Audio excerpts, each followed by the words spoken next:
and they were able to safely apprehend Cremo with no injuries to the officers. Inside the vehicle, there was a second rifle located. Indications is that was purchased by Cremo as well.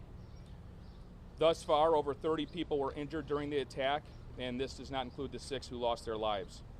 Right now, Cremo remains in custody at this time. There are no indications that there was anybody else involved in this attack. By all indications, it appears Cremo was acting by himself. The Lake County State's Attorney's Office has been with us from the ground level. They're with us this morning. They were with us through the night. We continue to review the information. Investigators are still developing leads and very critical information. Once we're at a point where we're ready to review all of that information for charges, we will sit down with the state's attorney and review for criminal charges. I'm going to turn this over to the mayor, and then I'll be back up to answer questions. Mayor, thank you. Thank you. Today is a day of grieving together, a day to pause, a day to remember those who left us, those who were injured, and for strength for our community. Several vigil and prayer services are taking place today, both inside and beyond Highland Park. They are as follows. The Community Church of Lake Bluff, 117 East Scranton Avenue, Lake Bluff, will hold a prayer service today at noon. The service will include prayer and music at Christ Church on the corner of Route 60 and Waukegan Avenue in Lake Forest. Trinity Grace Church and Christ Church has organized a community prayer gathering at 3 p.m. at Trinity Grace Church, 1506 Half Day Road, Highland Park. Everyone is welcome. Highland Park Presbyterian Church, Trinity Episcopal, and other area faith leaders will hold an ecumenical community prayer vigil today at 7 p.m. at the Highland Park Presbyterian Church, 330 Laurel Avenue, Highland Park. All are welcome. Today, Highland Park High School, located at 433 Vine Avenue, in conjunction with community partners, is hosting crisis counseling until 2 p.m. and is open to everyone. No appointments are necessary. Additionally, a family assistance center will open tomorrow, July 6th at noon, to provide support services and crisis assistance to those who were directly impacted at the parade. The location and hours of operations are pending. We'll get that information to the community as soon as we have it. Please go to the city website for more information. The Highland Park Police Department, the American Red Cross, and the FBI Victim Services Response Team are assisting with additional partners. The teams will engage with victims and families to assess their immediate needs and provide crisis intervention and other forms of emergency assistance. Anyone who is a victim of the incident and is in need of support can call 800-CALL-FBI. I know what a generous community we are a part of, and we are overwhelmed with the amount of support offered not only from those in Highland Park, but the surrounding region and throughout the nation. Thank you.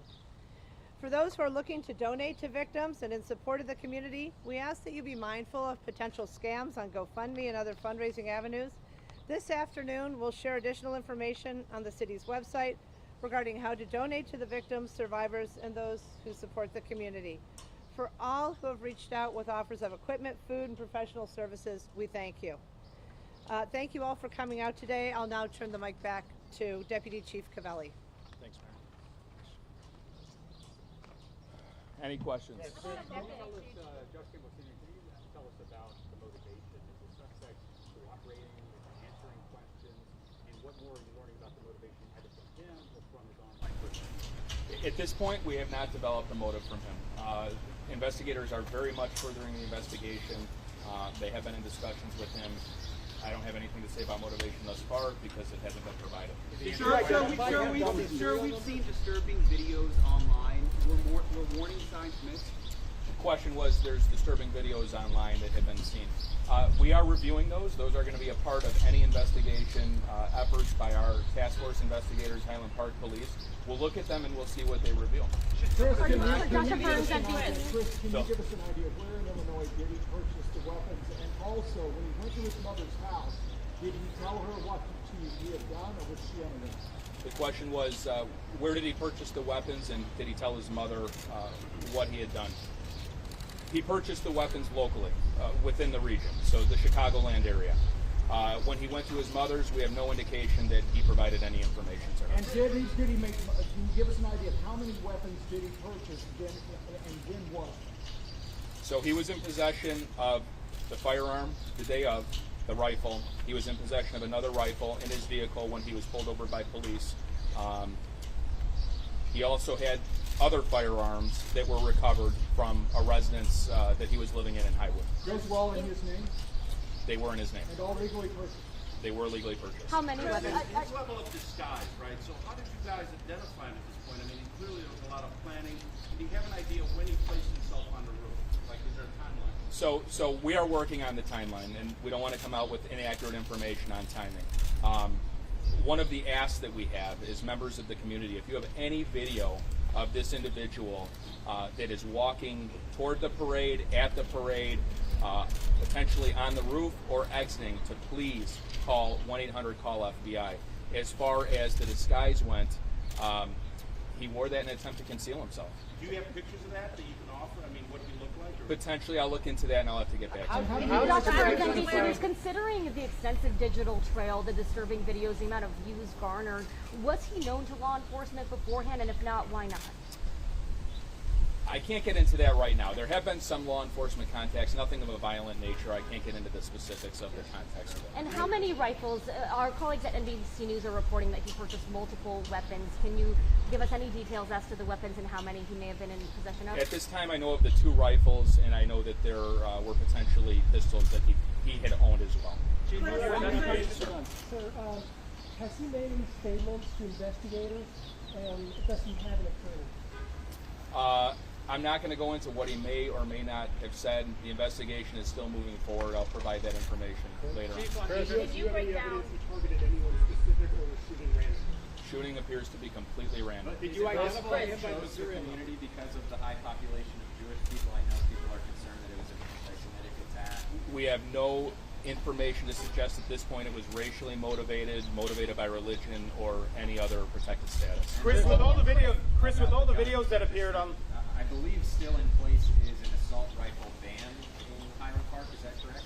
Yeah, I don't have information on that right now, but we will get back to you on specifics. Chris, with all the videos of Primo prior to this, did anyone ever call Highland Park Police or tip off authorities that these were online? No, we were not made aware of these videos. And Chris, how did you identify him as a suspect? Through surveillance video or by tracing the gun? So investigators did a really good job. The ATF was phenomenal yesterday. They expedited a trace of the firearm. That was a major investigative lead for us. In addition to that, the witness statements, the videos that we obtained from people that turned them in, and the businesses, they all helped us tremendously. Can you break down the number of injuries, not the deceased, and can you also then further break down how many of those were gunshot victims and how many of the injured were not gunshot victims? The information I have right now is that all of those that were either transported to the hospital or self-drove themselves to the hospital were injured by gunfire. So over 30 individuals that were injured by the gunfire, and they went to the 3 hospitals we mentioned yesterday. Chris, if he was dressed up as a woman, how were you able to identify so early on that you were looking for a male and the age range? He was identified by a number of, there were police officers that were able to recognize his photo once it was revealed, and that helped So tremendously. Chris, can you help us to understand, when you say you know he was dressed as a woman during the shooting, is that based on photographic evidence or what eyewitnesses have said? And also, can you tell us what type of weapon was used? So it was a high-powered rifle that was used. It was shot high-velocity rounds. Was it AR-15? It could be similar to an AR-15. It was similar to an AR-15. As far as identifying him with the woman's clothes, he was seen on video camera in the woman's clothes. Video camera played a tremendous role in how we were able to identify him, both leaving initially and as he left. Chris, you say he was in a dress. Was he? Did he, Done the same, and when they go up, at the same time. Different and bought at separate locations. did he also have any more to a disguise? Did he have a wig on? Because it was reported that it was a. I'm not exactly sure what the woman's attire consisted of. Initially, it was reported that this person had long hair, so a wig isn't out of the question. Chris, can you tell us more about the business where he was? Which roof was he on and how did he get there exactly? Can you repeat that? Can you tell us more about about the business where he was. Which roof was it, and how did he get in there? It was a local business right in that vicinity. I'm not sure the name of the business. He was able to access the roof through a ladder that's affixed to the side of the building. What We'll take happened- 3 more. What happened with that clothing? Did he dump it somewhere, or did he have it on him? Have you talked to his parents at all? We've talked to teachers since he was with in elementary school that have contacted his parents several times saying there were issues with him as a teen and a young child growing up. What type of cooperation have you gotten? One of the things that is important to remember here is the diligence and investigation. We're going to reach out to everybody we possibly can that has information, firsthand information about him, whether that's family members, teachers, friends, whoever it is that has information. But it does take time. It takes time to gather who may know him, who knew him in the past, teachers.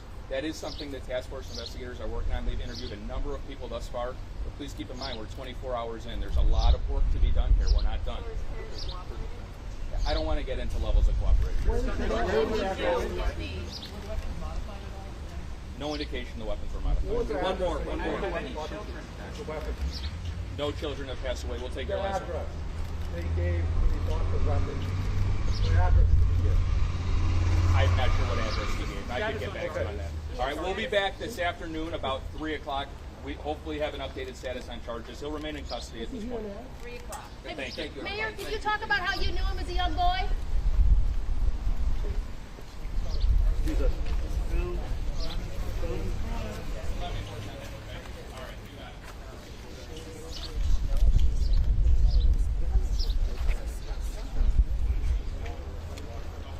Just to let you know. It's not.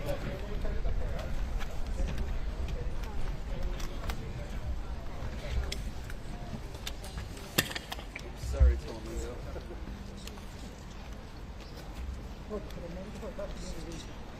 Sorry, Univision. What was it?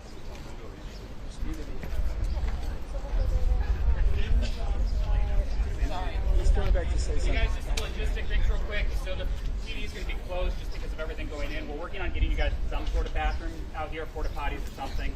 And then as soon as we have time, we'll